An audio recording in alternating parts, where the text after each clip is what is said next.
Dairy farm business గురించి చెప్తా విను. ఎంత కష్టమైనా నువ్వే చేసుకునేలాగా ఉంటేనే బిజినెస్ స్టార్ట్ చేయి. వర్కర్స్ మీద డిపెండ్ అవుతానంటే చేయకు. పీఎంఈజీపీ లోన్ అప్లై చేసుకో. డైరీ ఫామ్లోకి ఎంటర్ అవుతుందంటే 10 lakhsతో స్టార్ట్ చేసుకుంటే చాలా బెటర్. 10 cows కి యావరేజ్గా మనకు per day 20 litres milk output ఇచ్చే కౌస్కి 80,000 రూపీస్ పడుతుంది. కొంచెం అటు ఇటు ఉంటుంది ప్రైస్ అయితే.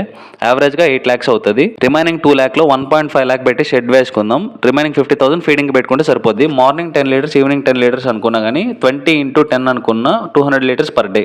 పర్ లీటర్కి 35 రూపీస్ అనుకున్న 7,000 రూపీస్ పర్ డే వస్తుంది. మంత్లీకి కన్వర్ట్ చేస్తే 2,10,000 రూపీస్ యావరేజ్గా. ఫీడింగ్కి 60,000 తీసేసా కానీ మంత్లీ 1,50,000 రూపీస్ ఉంటుంది.